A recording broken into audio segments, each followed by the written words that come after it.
देखिए, supreme court की जो न्याय निष्ठता है और पेगासस जासूसी की जांच करने वाली जो एक्सपर्ट कमेटी है, उसकी दक्षता, उसकी कुशलता, उसकी काबिलियत, वो सब शक से परे है। समिति में वरिष्ठ न्यायविद के साथ साथ फोरेंसिक और आईटी तथा डिजिटल मामलों के अपने क्षेत्र के विशेषज्ञता वाले जो लोग शामिल हैं, उनकी कोई जो है बराबरी नहीं है फिलहाल। जाहिर है, इनकी क्षमता पर तो संदेह नहीं है, पर कमेटी जल्द किसी नतीजे पर पहुंच जाएगी, इससे किसी पर कोई आंच आएगी, इस बात पर तो पूरा का पूरा संदेह है। सुप्रीम कोर्ट ने खुद बताया कि पेगासस कांड की जांच के लिए जब समिति बनाने के लिए लोगों को चयन किया जाने लगा, लोगों को कहा जाने लगा, तो काफी नानुकूल हुई और इसलिए वजह बहुत बहुत देर हो गई। बहुत से काबिल व्यक्तियों ने इस काम के लिए विनम्रतापूर्वक जो है वो मना कर दिया। बेशक उन काबिल लोगों के दिमाग में जज लोया की यादें अभी भी व्यक्तिगत तौर पर ताजा होंगी। राष्ट्रहित से जुड़े इतने महत्वपूर्ण मुद्दे पर सुप्रीम कोर्ट के अनुरोध को ठुकराने से पहले, इस ऐतिहासिक मौके को गंवाने से पहले, उन्होंने झारखंड के उस जज की भी याद हो आई होगी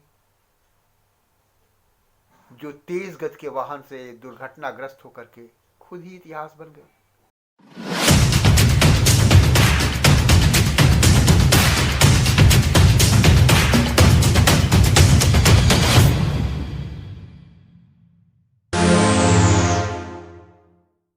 नमस्कार, मैं संजय कुमार, द एडिटर के इस एपिसोड में आपका स्वागत है। इस बार हम लोग बात करेंगे पेगासस कांड की जो जांच है, जो सुप्रीम कोर्ट जांच कराने जा रहा है, उसके बारे में। सवाल यह है कि सुप्रीम कोर्ट की इस जांच से क्यों नहीं आएगी किसी पर कोई आंच। खैर, अपने देश में तो बहुत देर से इसकी जांच शुरू हुई है, पर मैक्सिको, फ्रांस, इजराइल में पहले से ही जांच चल रही है, लेकिन वहां अब तक कोई भी ठोस नतीजा नहीं निकला है। भारत भी अपने इन सीनियर्स, इन वरिष्ठों से कोई सीख सबक लेगा, इसकी आशंका से इनकार कैसे किया जा सकता है। मैक्सिको में पेगासस की जांच के 5 बरस बीत गए हैं।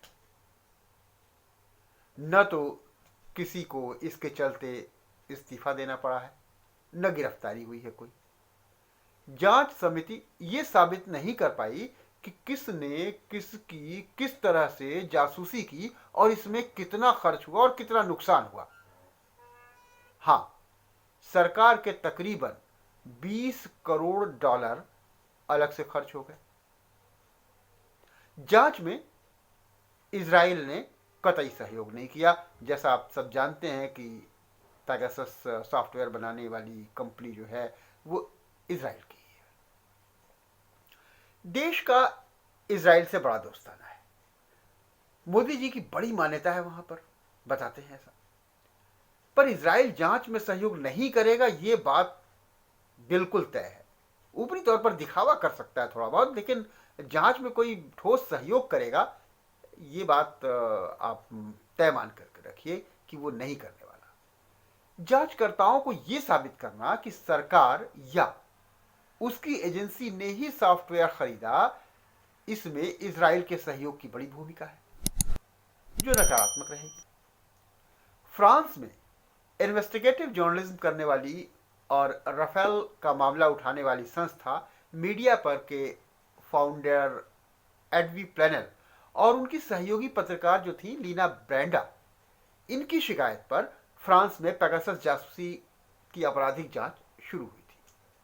एमनेस्टी इंटरनेशनल की सिक्योरिटी लैब ने ये बताया था जांच करके कि उनके फोन में पेगासस सॉफ्टवेयर था, मतलब यूज हुआ था, उसकी घुसपैठ हुई थी।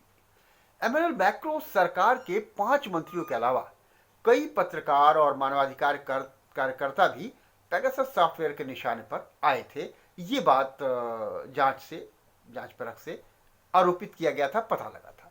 पर जांच एजेंसियां इस जांच को लेकर अब तक किसी भी नतीजे पर नहीं पहुंची हैं।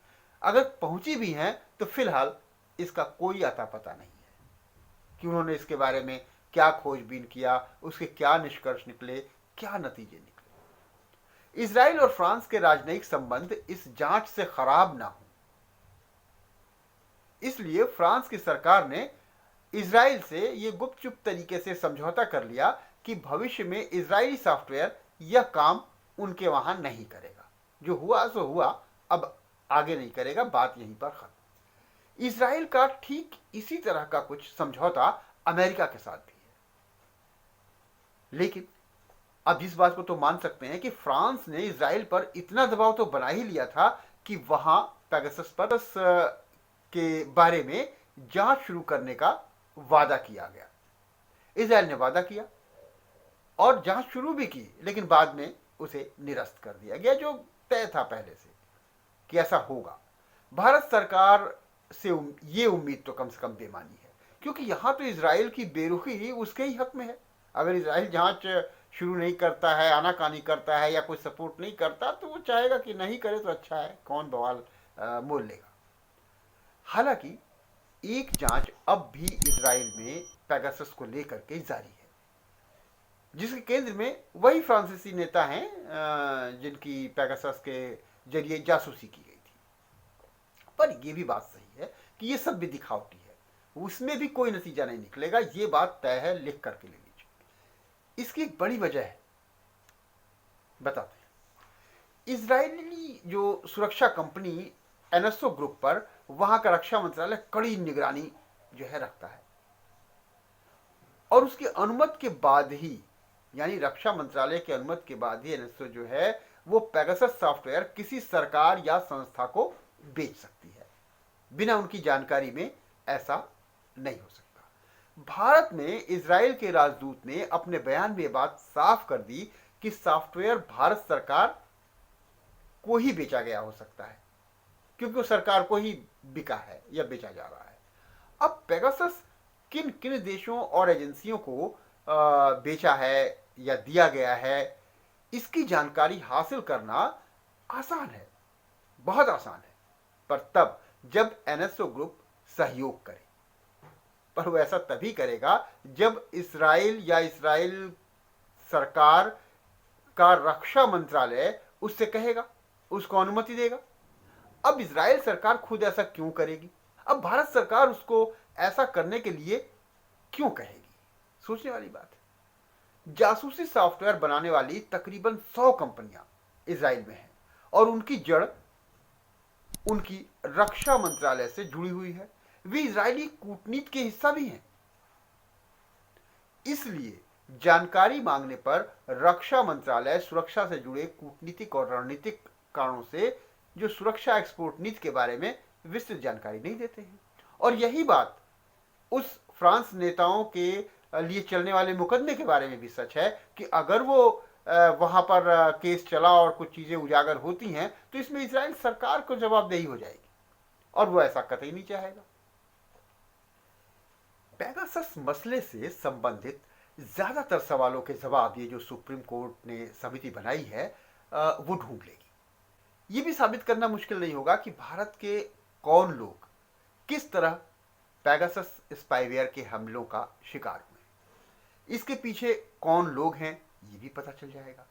पर आधिकारिक तौर पर पुख्ता सबूत भी मिल जाएगा, ये मानना, ये उम्मीद रखना कुछ ज्यादा ही हो जाएगा। ये जांच लंबी खींचेगी, इसमें तरह तरह की हीला हवाली होगी, कुछ इजराइल की तरफ से, कुछ भारत सरकार अपने लोगों जो संस्थाएं हैं उनकी तरफ से, और भी बहुत जगहों से। तो ये मान के चलिए कि ये जांच काफ़ी लंबी खींचेगी, और जैसा कई मामलों के साथ हुआ है वैसा ही इसका भी हश्र होगा, और यही होना है।